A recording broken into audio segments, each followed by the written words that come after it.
Eu lhe garanto uma coisa, e digo para o senhor e para todos que ouvem, exprimindo-me durante 13 minutos não haveria segundo turno. Eu vou dizer por quê. Porque, espera aí, se o senhor conversar com o homem da rua, o que ele quer ouvir é exatamente o que eu estou dizendo, não tenha dúvida. Tão preparada quanto sou hoje.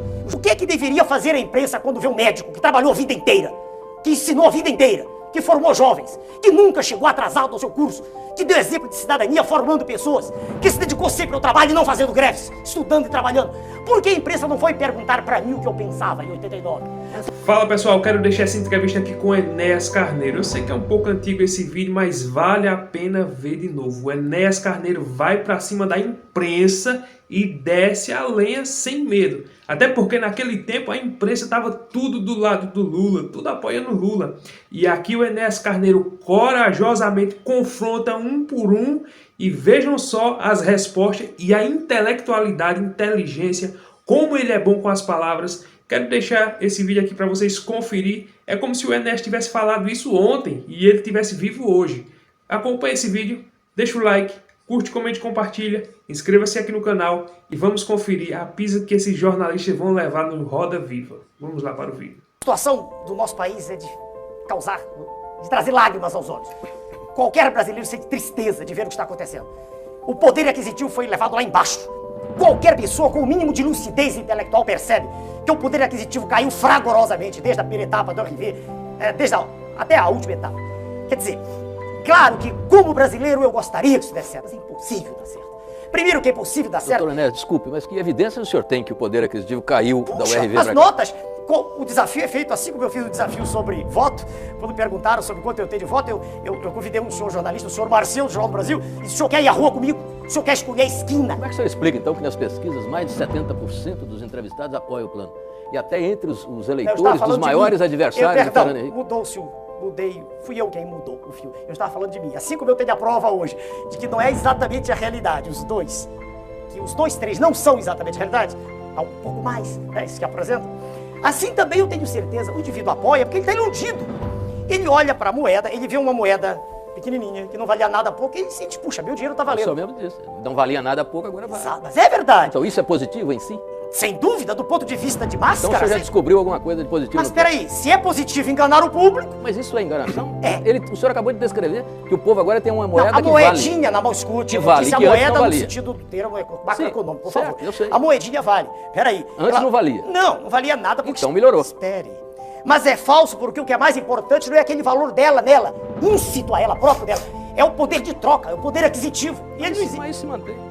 Não diga isso, por favor. Doutor A moeda em si, ela vale 2.750, digamos R$1, 2.750. Só que ela compra muito menos do que os 2.750 compravam. Mas, doutor Enéas, o senhor acha então que a população é tola o suficiente para... A população é, como é natural em todo e qualquer grupamento humano, ela se deixa levar por um processo colossal de anestesia. É natural isso. Só que isso passa. Para dirigir uma escola, exige que a pessoa tenha um diploma. Para ser presidente da República, não se exige nada. Exige que seja um cidadão que tenha legitimidade no seu poder, que tenha o apoio da sociedade. Desde que esse apoio seja manifesto, não dessa forma que é. Como dessa Metade da população se diz insatisfeita, 56% são as estatísticas. Agora, o senhor expõe em todos os programas, nas primeiras páginas de jornais, todos os dias, desde 1979, as mesmas pessoas. Os senhores, e tem as suas razões para isso, os senhores têm todo direito de ter seus candidatos. Não, é natural. Por favor. É natural. Em 89, não é essa a questão. É, sim, senhor. Não, senhor, como meus candidatos, nossos candidatos. Não, os senhores me chamaram porque a lei assim o exige hoje. Em 1989, eu era a mesma pessoa, tão preparada quanto sou hoje. Os mesmos diplomas que tenho hoje. Nunca houve um trabalhador. Eu nunca disse o contrário, está no manifesto do meu partido. O senhor enfatiza muito a questão da disciplina, né? Sem dúvida. E a questão da autoridade também. Sem dúvida. O senhor é a favor até da inclusão de matérias nos cursos primários que dizem respeito ao amor à pátria, à bandeira, à disciplina social, o respeito à autoridade, etc. O PRONA defende um Estado forte, técnico e intervencionista. Um Estado que se preocupe realmente com a nação e não que seja propriedade de um grupo reduzido de políticos. Nós acreditamos que é perfeitamente possível resgatar essa dívida social gigantesca da nossa terra, desde que haja uma mensagem firme e que por trás da mensagem haja um lastro de preparo que faça com que o presidente da República não seja um títere, não seja um boneco levado de um lado para o outro, na dependência de quem está à sua direita ou à esquerda. O senhor quer um presidente da República mais poderoso do que o que sempre tivemos? Não porque os nossos presidentes da República, por terem sido extremamente incultos em quase sua maioria, né? Quase a maioria, e por serem homens de personalidade extremamente frágil, têm sido levados para um lado e para o outro. Um presidente deve presidir, senão não é presidente. Um presidente deve ser de fato e não só de direito. Nesse sentido, se o senhor me pergunta, eu sou um homem que gosta de ordem, de autoridade, de respeito. Se o senhor me disser assim, o senhor dialoga? Sim, dialogo sempre. Eu ouço, por exemplo, se os senhores disserem, o senhor tem 1 minuto, eu falo 1 minuto. Se os senhores disserem, eu obedeço às regras. E gosto que haja obediência à lei e à ordem. É assim que eu entendo uma nação civilizada. O regime militar que foi implantado no Brasil se aproximou desse modelo que o senhor defende? Não. Lamentavelmente, o regime militar asfixiou a imprensa. Então a imprensa tem que ter liberdade para isso. E ela terá essa liberdade com a nossa chegada, sem dúvida, para fiscalizar aquilo que está sendo feito. Pois se aquilo que nós queremos fazer tem que ser para o bem da nação, a imprensa tem que ter. Isto é uma coisa. Outra coisa é a absoluta falta de responsabilidade com que a imprensa se comporta atualmente. Por exemplo, cito de modo claro, na capa de uma revista aparecem as 3 figuras magnas do país. Sua Excelência o Presidente da República, Sua Excelência o Presidente do Congresso, Sua Excelência o Presidente do Supremo Tribunal Federal, vestidos como pessoas do sexo feminino, uma dança. A revista se chama Revista Veja. Eu não entendo que lucro, que vantagem a nação tem com isso. Estou sendo sincero, com a mesma clareza com que falo sempre. Então, repare, chamam-me de autoritário. Eu digo, não, eu quero ordem, quero respeito, quero liberdade de expressão, mas quero responsabilidade também. E quero crer que não há nenhum pai de família que goste de, às 7 horas da noite, ligar um instrumento, um aparelho de televisão, e ver na tela expostas cenas de lascívia, de luxúria, de lubricidade, de sexo quase explícito, que deformam a personalidade e formação dos seus filhos. Eu não acredito que haja nenhum chefe de família lúcido que goste disso. O senhor vem dizendo insistentemente que não precisa de deputado porque todos não gostam do senhor. Eu gostaria de saber o seguinte, num regime democrático, como é que o senhor pretende governar sem o apoio de deputados, sem o apoio do Poder Legislativo? Bom, há uma distorção aí. Eu não disse que os deputados, como um conjunto, não gostam de mim. Aliás, é preciso ficar bem claro isso, eu não tenho nada contra nenhum deles em particular. Eu me refiro sempre ao modelo carcomido, putrefato que aí está. Eu falo sempre de um sistema de troca de favores que faz, inclusive, com que candidatos à presidência da República de um partido aliem-se a um outro partido que tem toda uma tintura ideológica diametralmente oposta. É disso que eu falo, é a isso que eu me refiro. Eu não vejo nenhuma dificuldade em governar, desde que as mensagens sejam claras, inequívocas, desde que por favor, só terminar, desde que o Congresso saiba exatamente o que vai ser feito e haverá uma correspondência biunívoca entre o que vai ser feito e o que está sendo dito, uma vez que é um programa a ser apresentado. Não creio que haja dificuldade, uma vez que os senhores congressistas querem o bem da nação. Nunca disse em nenhum programa que iria fechar esta ou aquela instituição. Nunca disse isto. Em nenhum momento. Não vejo nenhuma razão para essa comparação. Doutor Enéas, eu queria saber, quando o senhor faz essas críticas aos meios de comunicação, por falta de responsabilidade, o senhor Exato. diz que, na eventualidade de ser presidente, usaria de mecanismo, quer dizer, eu queria entender... Jurídicos, mecanismos jurídicos. Que mecanismos são esses? Hoje a Constituição não prevê nenhum tipo de intervenção, a imprensa é livre no país, e eu queria saber se o senhor batalharia para criar algum tipo de mecanismo de controle dos meios de comunicação. Vamos lá. Hoje mesmo eu estive com a TV Bandeirantes e conversei com o senhor presidente da organização, disse exatamente o que estou dizendo aqui. Eu digo as mesmas coisas sempre, com clareza meridiana.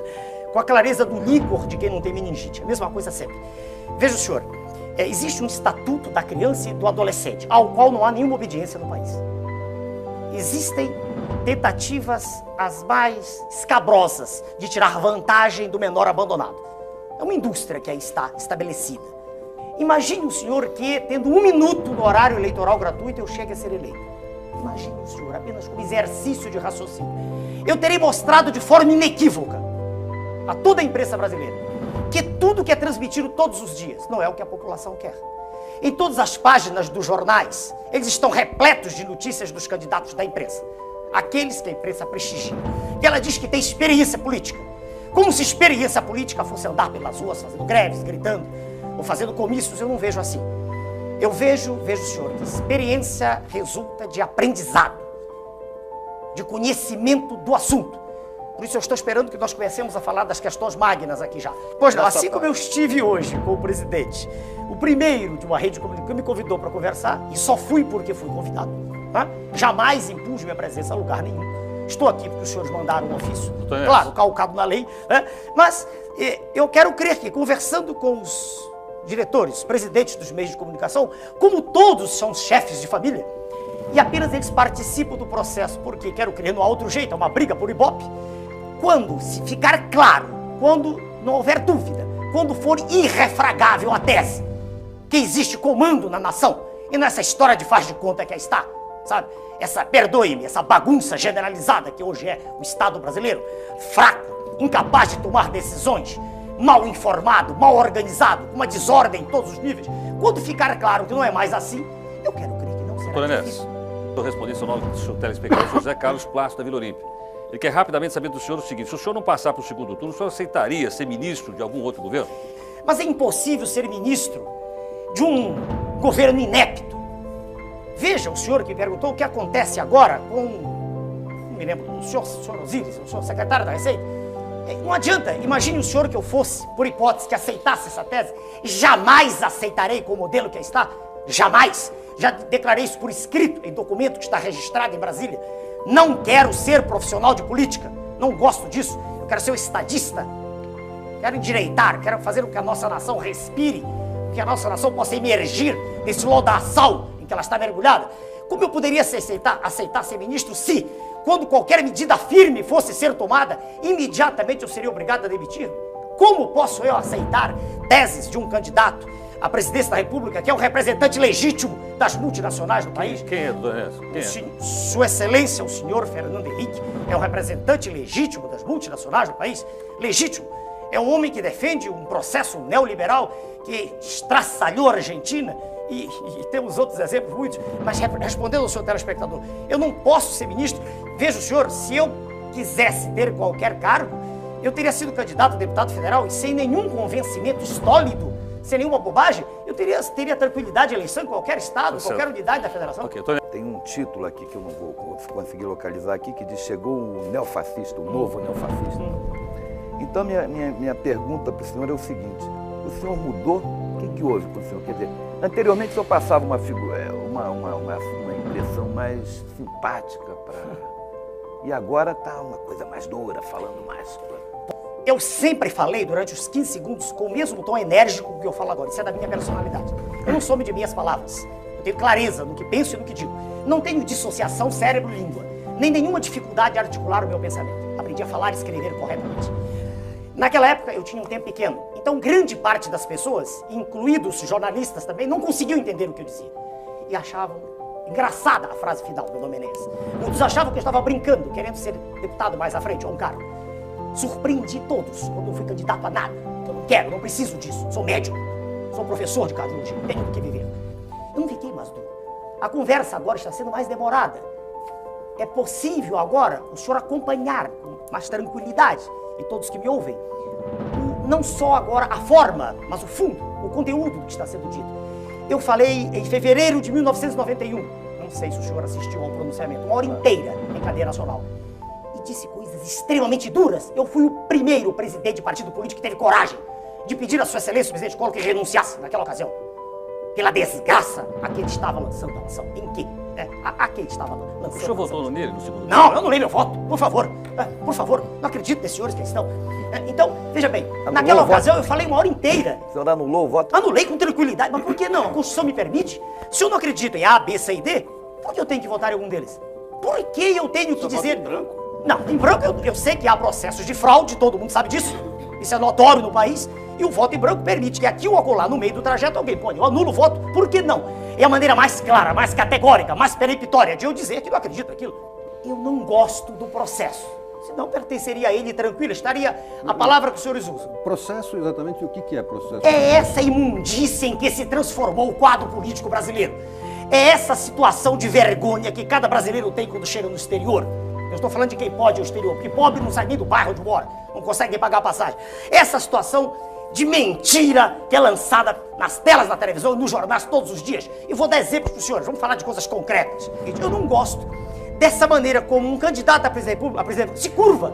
Para ser eleito, ele se curva. Ele não acredita na força dele. E ele faz composições, ele procura um vice, ele procura um... Para quê? Para que ele dê votos. Eu não faço isso. Eu sou exatamente o mesmo. Meu candidato a vice-presidente é o Almirante Roberto Gama e Silva. Um homem que não vai me trazer voto, não é nada disso. Apenas ele foi um homem que no governo Figueiredo lutou pela nacionalização. Lutou contra a desnacionalização das nossas jazidas. Ele lutou contra esse processo de sangria, né, do qual nós somos vítimas, exportando minério in natura. Ele lutou contra isso. Deixa eu lhe fazer uma pergunta. Pois não. Do que o senhor gosta nesse processo todo? O senhor já falou de muita coisa que o senhor não gosta. Por isso eu entrei. Tudo bem, mas deve ter alguma coisinha, porque o senhor não vai destruir tudo para montar tudo sozinho. Não, mas eu acabei de falar para o senhor, me perguntou no seu nome do senhor, sobre o Congresso, e eu disse que eu não acredito. Deixa-me definir bem. O que eu vejo é o seguinte, existe um modo de comportamento que se tornou a regra do processo. Esse modo chama-se hipocrisia. O cidadão não tem coragem de dizer a verdade. Ele tem medo de perder voto aqui, perder voto acolá, ele faz aliança. O senhor inclui os deputados do PRONA também, doutor Enéas? Se acontece com eles? Olha, eu não sei lhe responder. Eu tenho um deputado no PRONA federal, dona Regina Gordilho. E foi o único deputado que veio para o PRONA. E se o senhor disser que ela fez aliança, eu quero crer que não. O senhor disse que quer um Estado intervencionista. Forte, deixa eu amarrar bem. Forte, técnico e intervencionista. A frase não é minha, é do professor Alain Touraine, professor de Sociologia da França. Autoritário também, professor? Peraí. Continua com o senhor, eu respondo para ele. Como quiserem. Aí Se a palavra autoritário quer dizer que exista autoridade, que ela se faça respeitada, se é este o sinônimo dentro do universo semântico seu. Se é isso que o senhor quer dizer, é. Bom, então vamos lá. O senhor quer um Estado desse jeito. Isso. E o seu modelo de político é o Fidel Castro. Não disse isso. Não disse isso. Um minutinho só. Perguntaram-me quem eu admirava no exterior. Eu disse pela personalidade forte, pela coragem de enfrentar o monstro. Peraí, mas eu não disse, eu não sou socialista, deixo bem claro, eu defendo a livre iniciativa, eu defendo a economia de mercado, então eu não tenho como modelo o senhor Fidel Castro. Eu não disse isso nunca. Veja bem, primeiro que o que está diante de nós é toda uma encenação, é toda uma farsa. Vamos devagar. O político geralmente é vaiado, o político geralmente é alguém para quem se olha assim, cheio de vida fácil. E quando a gente acompanha todo o processo, a gente vê que, na maioria das vezes, na esmagadora maioria das vezes, o sujeito se aproxima para tirar vantagem. Ele se aproxima porque ele fracassou na vida profissional. Ele não é um indivíduo que tenha tido uma carreira com brilho naquilo que faz. Doutor Enéas, desculpe, nós temos aí concorrendo o maior líder da história do Brasil, que é o Lula, e um brilhante intelectual de nível internacional, que é o Fernando Henrique. Quando o senhor diz líder, perdoe-me, se o Partido dos Trabalhadores tem uma estrutura de pensamento tão forte, porque na sua linha de frente, para o cargo máximo da nação, ele apresenta uma pessoa, não tem nada em particular com esse senhor, mas que é uma pessoa sem preparo. Como você prepara? O Por preparo favor. só se adquire na academia? Exatamente. chegaremos lá. De preparo, Isso não faz se limita sentido. ao sábio. Não, preparo. Eu nunca disse que era sábio, senhor. Não digo isso. Eu sou um estudioso de ciência. Veja bem, quando eu digo sem preparo, vamos ser claros, todos nós. Existe uma mística que é criada no sentido de proteger o cidadão A, cidadão B. Por favor, o que é preparo? Preparo adquire-se de modo formal nas escolas. Eu não consigo aceitar, e por isso eu me sinto muito bonitinho. Senão, deixa eu terminar a expressão, Claro, o senhor tem vontade, todo o direito claro, de redarguir. claro. Se as escolas não servem para nada, para que elas foram criadas? Não, quem disse que não serve? Só um minutinho. Então, se o curso primário, o antigo... As escolas brasileiras hoje servem muito pouco. Bem, eu não fiz a escola atual, senhor. Eu fiz há 50 anos atrás. Sim, mas o senhor concorda que hoje elas servem muito pouco, né? Elas servem pouco, mas é melhor a escola do que a não escola. Permita-me só terminar o pensamento aqui. Se eu não consigo entender que se lance a candidatura da República, não consigo entender. E que haja um aplauso de um grupo, né? A uma pessoa que nunca estudou, que se exprime com muita dificuldade, em linguagem falada ou escrita, e que, perdoe-me, fala do que ouve. Eu não conheço nesse senhor, né, candidato PT, nada que nesse período todo de 79 me tenha impressionado no que concerne a alguma análise profunda de questões sérias. Eu nunca vi isso. Eu não sei como uma pessoa que nunca foi educada e nunca educou ninguém pode falar de educação, não entendo. Isto é uma coisa, outra coisa é viver disso, é fazer disso profissão de fé. Outra coisa é não ter feito nada além disso na vida, como aliás o jornal do senhor escreve sobre mim, não sei quem, não me lembro, porque eu não gravo o nome dos senhores, que diz que a biografia do senhor candidato PT é melhor que a minha. Mostre-me o currículo do candidato PT. Mostre-me o que ele fez ao longo da vida. Por favor, o senhor eu estou obrigado a dizer. Pois não. O senhor está sugerindo que para a presidência da República façamos como se fazia até de certo modo, na Grécia, um concurso de livre docentes? Olha, um concurso seria algo extremamente mais legítimo do que isso que aí está. A lei eleitoral foi feita assim agora, dizer que é muito boa. Ela é melhor do que a anterior, mas ela foi feita assim, veja o senhor. Ela dá a um candidato 7 minutos de exposição, apesar de estar todos os dias nos jornais. Dá outros 5, 6. Eu terei 1 minuto para expor. Eu lhe garanto uma coisa, e digo para o senhor e para todos que ouvem. Exprimindo-me durante 13 minutos, não haveria segundo turno. Eu vou dizer por quê. Porque, espera aí, se o senhor conversar com o homem da rua, o que ele quer ouvir é exatamente o que eu estou dizendo. Não tenha dúvida. E se você quiser aprender a fazer de 2 a 5 mil reais, clica no link no primeiro comentário fixado. Lá tem uma aula gratuita te ensinando passo a passo de como fazer de 2 a 5 mil reais aqui na internet. Isso é totalmente possível. Sem enrolação, não é jogo, não é tigrinho, não é aposta, nada disso. É uma aula totalmente gratuita. Clica no link, tá lá no primeiro comentário fixado e também aqui na descrição. Lá tem uma aula te ensinando como você fazer com o seu telefone na sua casa, passo a passo. Eu tenho certeza que se você aplicar o que está ensinando naquela aula, você vai ter bons resultados, como eu estou tendo. De 2 a 5 mil reais por mês você pode fazer, desde que você estude e aplique um método da maneira como está lá. Pois é, pessoal, naquele tempo, muitas pessoas tinham o Enéas Carneiro como louco, como alucinado. Esses jornalistas aí que vocês viram, e não só eles, mas a grande imprensa, muitos jornalistas, sempre viam o Enéas Carneiro como uma pessoa que queria só brincar. Queriam fazer ele de palhaço. Muitos jornalistas tiravam chacota, brincadeira, por causa da barba dele, por causa daquele grito que ele dizia, meu nome é Enéas, pelo pouco tempo que ele tinha na televisão. Então ele fazia isso no seu tempo já para chamar a atenção, e de fato, ele chamou a atenção, ele teve popularidade, não ganhou a presidência da República, mas teve popularidade. Muitos dizem, não, Enéas Carneiro não era para ter ganho naquele tempo. Hoje, muitas pessoas queriam ter um Enéas Carneiro na presidência da República. Porque quando nós olhamos as ideias, quando nós olhamos a forma dele falar, a inteligência, veja só, ele era um médico cardiologista, deu aula, um homem muito respeitado no seu tempo, e eu vou ser sincero, um homem que não tinha corrupção nas costas, muito inteligente, confrontava os debates dele, pelo menos ele debatendo era de alto nível, um homem que tinha muito conhecimento. Infelizmente, naquele tempo, como não tinha rede social, né, ele não ganhou a presidência da República. Até porque, como não tinha rede social e só tinha a velha mídia, a imprensa, o jornalismo, e era tudo de esquerda, todos foram apoiar o Lula, Fernando Henrique, o Collor. Então, naquele tempo, a imprensa era quem dominava. E a imprensa era justamente eles que faziam e levavam as informações para a grande massa, para a sociedade. Então, não é igual hoje. Hoje nós temos Facebook, temos um monte de coisa, as redes sociais, e tudo que é notícia nós não precisa mais de ligar na Globo, Band, SBT, não, nós não precisa mais disso. Nós não precisa mais engolir e comer tudo o que essa mídia vomita na televisão. Porque nós sabemos, a Globo mesmo só fala bem do Lula. Passa um pano, às vezes dá uma criticazinha, mas dá um jeito de passar um pano ligeirinho para falar bem do Lula. Já pensou se nós tivéssemos mantido hoje somente pela essa velha imprensa? Nós estávamos, sinceramente, nós estávamos dizendo que hoje o Brasil está às mil maravilhas. E nós sabemos que não está.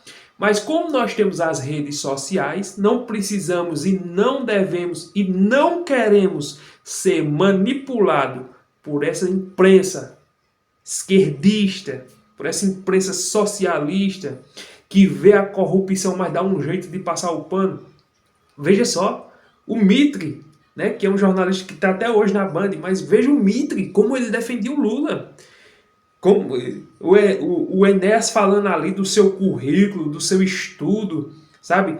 Falando sobre a pessoa ter um bom preparo para assumir a presidência da República. Aí o Mitre se doeu logo e disse, nós temos aí um dos candidatos mais populares falando do Lula. Aí o outro passa pano da Folha de São Paulo, aquele que está de terno marrom, disse, não, mas só o senhor é que é sabichão, só o senhor é que é inteligente. Veja só, chamaram ele de autoritário, de um monte de coisa. Infelizmente, toda a imprensa naquele tempo estava contra o Enéas Carneiro. Mas hoje, quando eu começo a assistir algumas coisas dele, eu vejo que, de fato, perderam um bom presidente. Uma das coisas que o Enéas Carneiro sempre batia na tecla era sobre a questão da ordem. E é uma das coisas que falta hoje, ordem. Quanto é a comparação? Segurança pública, como é que tá? Tá uma desordem. Ao ensinamento nas escolas, não generalizando, não é todas, mas tá uma desordem. As escolas do município, do estado, é lamentável. Alguns estados, como o Paraná, como Goiás, alguns estados onde estão implementando essas escolas cívico-militares, as coisas estão até se encaminhando, né? Mas hoje, você vê, as escolas, os alunos não respeitam mais professor, é uma desordem, as escolas é uma bagunça, as paredes pichadas, a cadeira quebrada, né? E, infelizmente, antigamente se cantava o hino nacional antes de entrar na sala de aula, fazia a oração do Pai Nosso, né? Hoje em dia não, hoje em dia não tem mais isso. Por quê? Porque os professores e os diretores da escola não conseguem mais colocar isso. E essa ideia socialista, do socialismo, eles não querem que fale de Deus nas escolas. Não é à toa que as universidades só falam desse marxismo cultural, socialismo, e querem pregar que Karl Marx é um revolucionário. E nós vemos que essa questão do socialismo, veja só no que dá. Veja só o socialismo lá da Coreia do Norte. Veja o socialismo da Venezuela, o socialismo de Cuba, para onde esses países foram. Tudo ditadura. Não tem ali um presidente, não tem uma democracia, não. O povo não sabe o que é liberdade. Interessante é que a esquerda, eles se pautam nisso, eles sabem disso, mas muitos continuam nisso. Eles pregam um socialismo mentiroso. O socialismo nos livros é muito bonito. Quando você olha e vai olhar o socialismo no livro, é um conto de fadas, é muito bonito, sabe? No livro é ensinando ali as pessoas a repartir, o Estado quer repartir entre todos por igual. Aí eu pergunto, o presidente da República quer repartir todo o dinheiro que ele tem com os pobres? Não, ele não quer fazer isso. Pergunta se esses socialistas aí que tem um carro zero e tem condição de comprar outro, quer comprar um carro para dar o vizinho dele que não tem? Ah, então, se quer fazer valer o socialismo, você que tem sua casa socialista, você construa um quarto, pegue um mendigo na rua e bota para morar mais você. Aí você tá vivendo o socialismo de fato. Mas a gente sabe que é tudo hipocrisia. Eles falam de socialismo, mas querem viver no capitalismo. Não é à toa que eles viajam para os Estados Unidos, França. Eles querem estar nesses países onde tem democracia, onde lá o capitalismo é que reina. Então, essa ideia de socialismo, pergunta a eles se eles querem viajar para Cuba para tirar férias lá. Perguntem a eles se eles querem tirar umas férias na Venezuela, Coreia do Norte. Não, ninguém quer não. Agora, é por isso que eu digo, é hipocrisia. E o Enéas Carneiro, naquele tempo, já batia em cima, batia forte. Infelizmente, o Enéas Carneiro partiu, mas deixou um legado de um homem que tinha posição, um homem estudioso, um homem que não ganhou a presidência da República. Depois foi para deputado federal, não ganhou a presidência da República, mas deixou um legado de uma pessoa de posição firme e falando contra presidente, contra o Congresso, falando a verdade contra esses aí que se dizem, né? Que defendem o Brasil e a soberania, que nós sabemos que é tudo hipocrisia. Então, se hoje o Enéas Carneiro estivesse aqui e ele fosse candidato a presidente, com certeza, pelo pouco que eu conheço dele, eu votaria nele sem dúvida nenhuma. Mas apenas quis trazer esse vídeo para refrescar nossa memória de quem foi o Enéas Carneiro. Então, se você gostou desse vídeo, deixa aquele like, curte, comente, compartilha, inscreva-se aqui no canal. E até o próximo vídeo, se Deus permitir.